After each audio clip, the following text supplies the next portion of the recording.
Bienvenue à tous dans notre Zoom du jour. Je reçois aujourd'hui Lou Vialet. Bonjour monsieur. Bonjour, merci de m'avoir invité.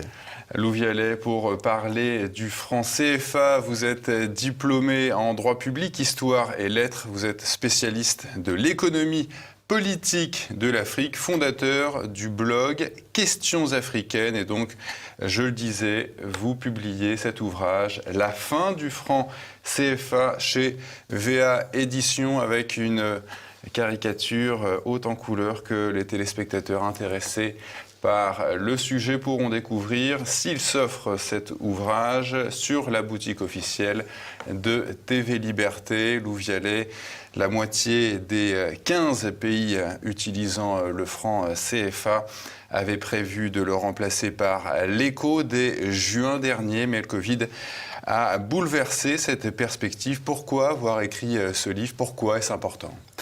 Écoutez, j'ai écrit ce livre pour une raison assez simple, parce que j'en avais assez. J'en avais assez de cette posture de harcèlement, de ces mensonges à répétition, de cette avalanche de falsifications historiques dont les Français font l'objet, de la part de certains Africains, quant à l'action de la France en Afrique. J'ai fait ce livre pour rétablir un peu les faits et pour mettre les Africains et une partie des Français qui collaborent aussi à ces falsifications face à leurs responsabilités. Qu'est-ce que la France a gagné en soutenant cette monnaie, le franc CFA? Alors, cette monnaie, vous l'avez dit, elle est partagée par un tiers des pays africains. Et cette monnaie, elle est garantie par le budget de l'État français, notre budget. Et elle est aussi, elle fait le lien entre l'euro, donc 19 pays européens, et un pays sur 3 africains. Et donc notre intérêt de garantir cette monnaie, c'est tout simplement qu'un tiers des pays d'Afrique ne s'effondre pas, ne fasse pas défaut dans la minute, n'est pas une monnaie inconvertible. Notre intérêt est celui de la stabilité du continent africain et non pas de son chaos. C'est la raison principale pour laquelle nous garantissons cette monnaie, c'est la sécurité nationale. Vous qualifiez Lou Vialet de démagogue, les politiques, économistes, intellectuels qui accusent ce franc CFA d'être à l'origine du sous-développement de ces pays africains. Pourquoi ? Oui, c'est assez incroyable. Ça fait 60 ans que l'Afrique est décolonisée. Et bien 60 ans après, en 2020, ce serait l'ancienne puissance métropolitaine qui serait à l'origine de tous les maux de l'Afrique. Et notamment ce franc CFA qui serait en réalité le symbole d'une domination française encore sur l'Afrique et le symbole aussi de ce retard africain. Non, le franc CFA, c'est la meilleure monnaie d'Afrique, c'est la monnaie la plus crédible. Et il se trouve que la monnaie, avoir une bonne monnaie, ne détermine pas la réussite économique. Si les pays africains ont échoué à sortir du sous-développement, il y a plusieurs raisons à ça. La première raison, elle est bien sûr celle de la désindustrialisation d'origine chinoise et d'origine indienne. C'est avec ces pays qu'ils font leur plus gros déficit et c'est pour ces raisons qu'ils ne sont même pas capables de construire des chaises en plastique dans leur propre pays. Mais en réalité, la deuxième raison, c'est le climat d'irresponsabilité dans lequel on tient les dirigeants africains. C'est parce qu'ils ne font pas les bonnes réformes. C'est parce qu'il y a un éclatement de la fiscalité des pays africains. C'est parce qu'il y a un éclatement des politiques régionales des pays africains que la monnaie, qu'est le franc CFA, qui garantit 2 marchés communs africains, eh bien, c'est à cause des mauvaises réformes économiques, de l'absence même parfois d'initiatives de ces pays africains, eh bien, que cette monnaie est une bonne monnaie, mais qu'elle ne permet pas de sortir du sous-développement, tout simplement parce qu'ils ne prennent pas de bonnes initiatives, ils sont trop divisés entre eux, et ils projettent sur la France l'origine de leurs échecs. Alors parmi ces économistes qui dénoncent le franc CFA, il y a Jacques Sapir que vous évoquez dans votre ouvrage. Qu'est-ce que vous pensez de son analyse? Mais je pense qu'il plaque l'analyse qu'il fait sur l'euro, sur le franc CFA. Tout simplement parce que le fonctionnement technique du franc CFA ressemble beaucoup à celui de l'euro. C'est une monnaie commune, l'euro n'est pas garanti par l'extérieur. Mais la différence, c'est que l'Afrique en entier pèse pour moins de 1% de la production manufacturée mondiale. Eh bien, on ne compare pas tout simplement des pays qui sont des producteurs de matières premières, qui n'arrivent pas à s'industrialiser, avec des pays déjà industrialisés. Quand bien même la France est en partie désindustrialisée, Elle est encore une puissance industrielle, elle offre des services, et on ne peut pas comparer les deux. Je vous donne une raison simple. Lorsqu'on dévalue une monnaie dans un pays industriel, eh bien, ça nous permet de le vendre pour moins cher à l'étranger. Lorsque vous dévaluez votre monnaie dans un pays qui n'est pas industrialisé, eh bien, ce que vous faites, c'est que vous renchérissez le prix des marchandises importées et vous ne vous permettez pas de remplacer ces marchandises par des productions locales. Donc, il y a un problème dans la nature de la comparaison qui ne tient pas. Vous estimez, Loup Vialet, que les promoteurs de la fin du franc CFA veulent maintenir ces pays africains dans un rôle de réservoir de matières premières, n'est-ce pas ce que fait la France quand elle engage ses soldats au Mali pour entretenir les intérêts d'Areva en uranium? Alors, bon, d'abord, Areva, c'est au Niger. Et il se trouve que nous avons des coopérations avec le Kazakhstan, avec le Canada, avec le Niger sur l'uranium. Vous aurez noté que nous n'avons pas d'accord de coopération monétaire ni avec le Canada ni avec le Kazakhstan. C'est-à-dire que nous pouvons très bien, nous approvisionner en uranium sans coopération monétaire. Maintenant, la présence de nos soldats, elle revient à la première question que vous m'aviez posée, c'est-à-dire l'intérêt finalement pour nous d'avoir cette coopération monétaire, cette coopération militaire. Eh bien, si nos soldats n'étaient pas au Sahel, il y a fort à parier que ce soit les djihadistes qui contrôlent le Sahel, c'est-à-dire notre voisinage. Le voisinage de pays déjà faibles que sont l'Algérie, la Tunisie et le Maroc, mais aussi notre voisinage méditerranéen, c'est-à-dire nos frontières. Donc nos soldats sont là-bas pour assurer un ordre, tant bien que mal, et ne pas laisser la paix civile aux mains des djihadistes et des extrémistes. Il n'y a rien à voir avec nos intérêts économiques. Je rappelle que la zone franc, à l'intérieur de laquelle le Mali se trouve, la zone franc, j'ai refait le calcul dans cet ouvrage, ça n'avait pas été fait depuis des années, correspond à 0,6% de notre commerce extérieur. Et nous, en tant que Français, nous correspondons à 10 à 15% des échanges des pays de la zone franc. Nous n'avons aucun monopole économique sur ces pays et aucun monopole politique. Vous avez pris l'exemple du Mali. Avons-nous fait le coup d'État absurde, ridicule, qui a ajouté de l'instabilité au chaos? Non, nous n'avons pas été à l'origine de ce coup d'État. De la même manière, le processus électoral en Côte d'Ivoire, nous n'y sommes intervenus en rien. La mort de l'ancien Premier ministre Gon Coulibaly, ce n'est pas du fait de la France, c'est une mort naturelle. Nous ne sommes pas dans une position de monopole ni économique ni politique. Et c'est cela la base des mensonges, à la fois d'un certain nombre d'économistes, mais aussi en France, des décoloniaux, qui, parce qu'ils pensent que nous sommes toujours en situation de contrôle, de domination, eh bien, déchaînent leur rage, leur ressentiment et leur posture victimaire contre nous. Je le disais tout à l'heure, la moitié des pays utilisant le franc CFA voulaient passer à cette monnaie l'éco et pourtant très peu de chefs d'État se sont insurgés contre le franc CFA. Seulement le président du Tchad, Idriss Déby, et l'ancien président ivoirien, Laurent Gbagbo. Comment est-ce que vous expliquez cette omerta, ce silence des autres chefs d'État ? Bon, d'abord depuis les années 60, on remarque une tendance générale qui est celle tout simplement d'adhérer, de réadhérer au système du franc CFA, qui est commune à tous les pays de la zone franc. Vous noterez une chose, c'est que quelques pays sont partis de la zone franc depuis les années 60, je pense à Madagascar, à la Mauritanie, mais aussi d'autres pays sont rentrés. Donc la zone franc attire, et la zone franc, on y adhère et on y réadhère. Eh bien, ce que l'on voit avec Laurent Gbagbo et avec M. Déby, d'une part, Laurent Gbagbo n'a pas dénoncé les accords de coopération monétaire quand il était président de la République. Dénoncer une coopération, ça veut dire tout simplement activer un article, l'article 10, stipulant que tout simplement on peut sortir juridiquement de cette coopération monétaire. Vous pouvez le faire, ça a été fait. Eh bien, ni Idriss Déby ni Laurent Gbagbo n'ont choisi de le faire lorsqu'ils étaient en exercice. Gbagbo est resté dans le franc CFA, il a même renouvelé la coopération monétaire en 2007. Personne ne le sait, il ne le dit pas, ça vaut mieux. Mais il la dénonce ensuite dans son autobiographie en disant que finalement la France sans le franc CFA serait un nain économique. Bon, il devrait revoir un petit peu ses fondamentaux. De l'autre côté, Idriss Déby, président du Tchad, en 2015, nous dit « Quelle est cette monnaie coloniale dont il faudrait sortir? J'exhorte tout le monde finalement à en sortir. » Et il y est encore. Pourquoi? Parce que c'est une bonne monnaie. Et pourquoi est-ce que les autres pays n'ont pas voulu la quitter et ont voulu y adhérer? Parce que c'est une bonne monnaie, c'est la meilleure du continent africain. En revanche, il est électoralement intéressant un peu d'avoir le beurre et l'argent du beurre. D'un côté, on a l'appui des Français, la meilleure monnaie africaine, et de l'autre, on se pose en victime pour avoir des scores électoraux magnifiques. Et ensuite, Idriss Déby l'avait fait en 2015 avant une échéance électorale, et ensuite on gouverne, évidemment sans rien faire.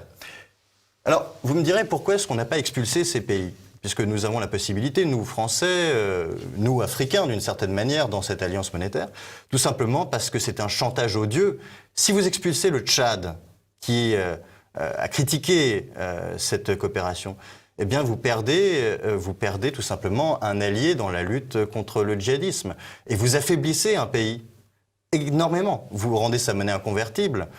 Et ce que vous faites finalement, c'est que vous affaiblissez toute une sous-région. Donc, pardonnez-moi, j'ai répondu qu'à une seule partie de votre question, mais qui est importante, c'est de savoir pourquoi est-ce qu'il y a ce double discours. D'un côté, on dit aux Africains, nous sommes les victimes des Français, et face aux Français, on dit merci pour la monnaie. Merci, parce que grâce à elle, nous ne faisons pas défaut. Grâce à elle, nous pouvons remplir nos déficits.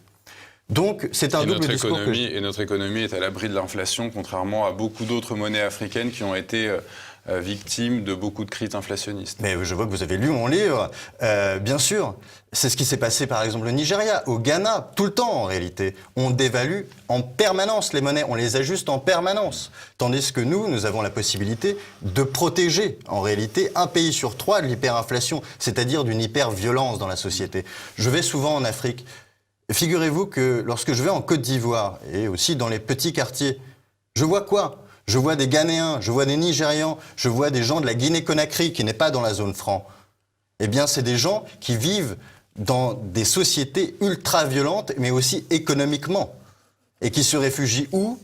Eh bien, dans la zone franc, où la stabilité monétaire et économique est bien plus forte. Donc, ce double discours de Laurent Gbagbo et du maréchal, attention, maintenant il était maréchal et il a un bâton, eh bien, ce double discours, je le trouve odieux et il s'agit maintenant de les mettre face à leurs responsabilités. Nous n'avons pas, jusqu'à aujourd'hui, dit leur fait à ces gens, il faut le faire, puisque en ne le faisant pas, eh bien, nous laissons finalement le discours d'extrême gauche continuer leur infantilisation et perpétuer leurs postures victimaires qui sont insupportables. Avant sa mort, l'ancien chef d'État libyen Mouammar Kadhafi avait eu l'ambition de créer un dinar or pour échapper au dollar. Est-ce que l'on peut comparer cette volonté à celle de ces pays africains de vouloir s'émanciper de la France avec l'éco ? Alors oui, le dinar or qu'elle est libérée, l'Afrique bien sûr, du capitalisme, probablement, je ne sais pas, des 7 plaies d'Égypte aussi, absolument de tout. Ce dinar or, fait par Kadhafi, drogué et quasiment mourant. Mais il avait quand même le plus haut niveau de vie d'Afrique derrière sans doute, mais bien sûr. L'Afrique du Sud. Bon, il y a plusieurs choses à répondre. D'abord,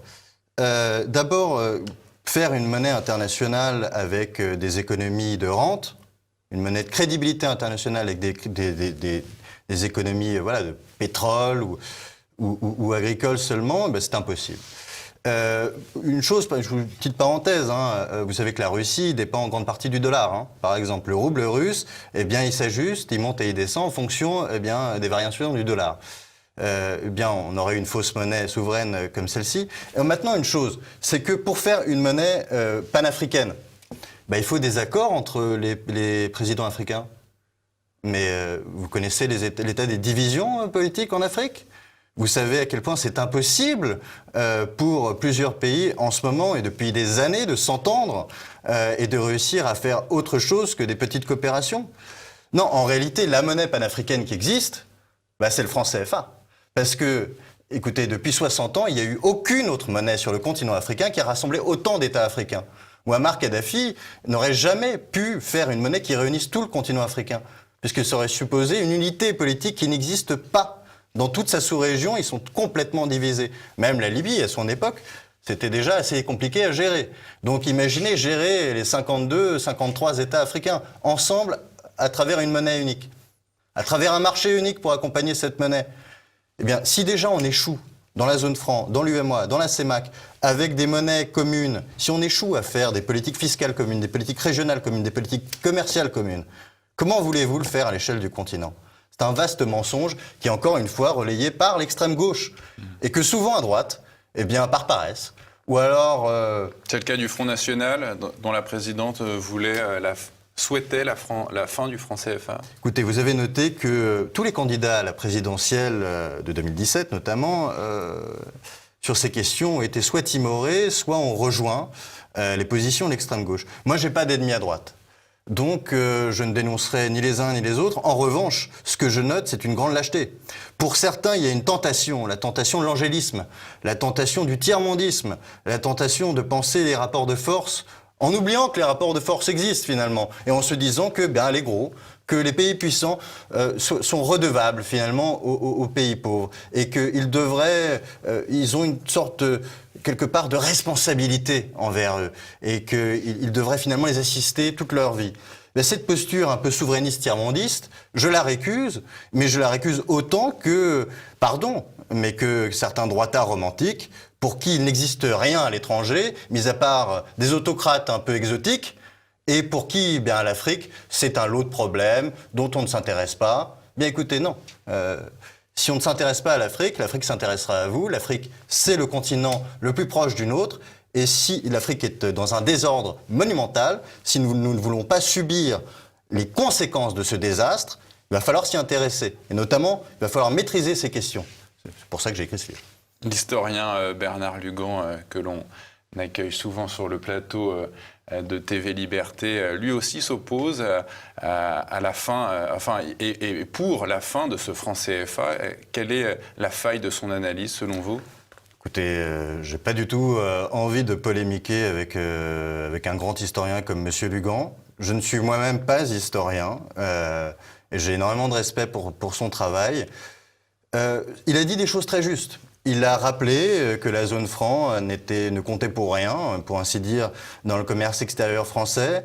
Moi, la seule chose que j'ajoute, et je vais vraiment être très respectueux avec lui, c'est de dire, écoutez, si finalement un tiers des pays d'Afrique ont une monnaie inconvertible demain, ont de l'hyperinflation, n'ont plus de marché commun, puisque c'était le socle de leur marché commun, n'ont que des tout petits marchés domestiques rentiers, eh bien, qu'est-ce qui va se passer ? Il va se passer que la Chine-Afrique prendra de l'ampleur, que la Russe-Afrique prendra de l'ampleur, que l'Indie-Afrique, que la Turque-Afrique prendront de l'ampleur. Tout simplement, il va se passer la chose suivante. Notre environnement régional sera déterminé par des forces extérieures qui nous mettront la pression. Et une dernière chose, vous parliez tout à l'heure des rentes. Nous n'avons pas intérêt d'une Afrique qui soit piégée dans les rentes, tout simplement parce qu'une Afrique piégée dans les rentes, c'est une Afrique qui ne maîtrise pas son expansion démographique, et c'est une Afrique qui, quelque part, ne peut pas transformer son économie de telle sorte à ne pas subir le réchauffement climatique. Et une chose, l'Afrique est le continent le plus touché par le réchauffement climatique, et indirectement, c'est nous qui allons en recevoir les conséquences. Donc nous n'avons pas intérêt à ce que l'Afrique reste dans le piège des rentes. En revanche, des pays comme la Russie, comme la Chine, comme les États-Unis, et si l'Afrique explose, ils s'en moquent.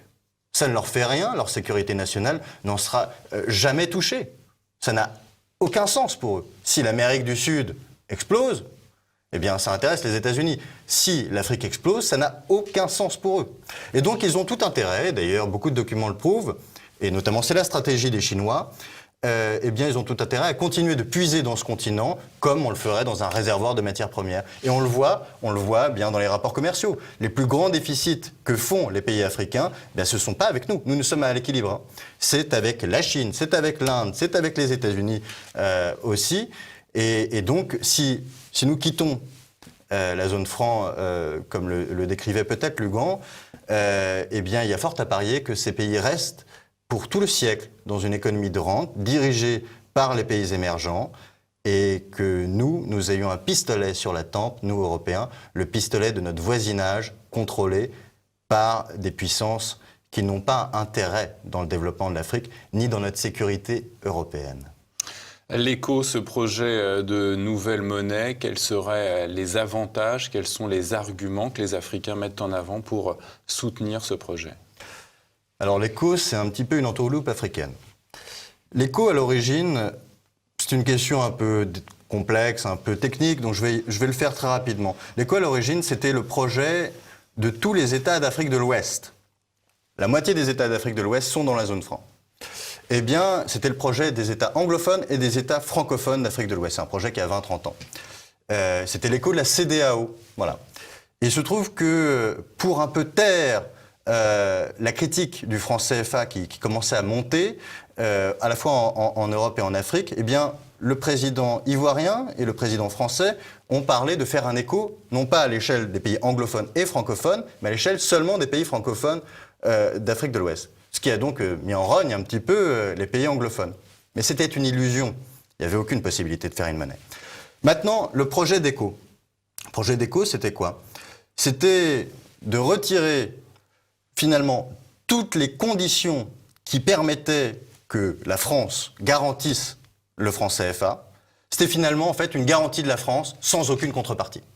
Et cette garantie française, c'est pas seulement une garantie sur les finances publiques, c'est une garantie aussi sur les déficits. Nous renflouons les déficits des pays de la zone franc lorsqu'ils sont trop forts et ce qui vont faire défaut.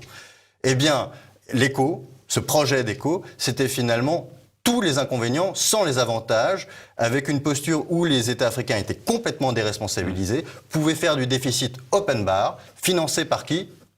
Par vous, par moi, par les auditeurs de TV Liberté, par nos impôts. Et donc c'était finalement la pire des réformes, tout simplement parce que Macron voulait faire une petite avancée et dire que, attention, on avait mis fin à cet historique problème, ce problème de la monnaie néocoloniale, la méchante monnaie des Blancs. Et non, tout simplement, c'était la pire des réformes à faire. Et le coronavirus, eh bien, en rendant les choses plus incertaines, aussi en affaiblissant aussi d'une certaine manière même les finances des pays de la zone franc. Hein, il y a eu un repli énorme du prix des matières premières. Le coronavirus, heureusement, a fait surseoir cette réforme, et je pense qu'il faut bien la combattre. Vous dites aujourd'hui, Loup Vialet, que de toute façon, ce passage à l'éco, dans les conditions qui sont celles d'aujourd'hui, celles du Covid, ne sont plus réunies.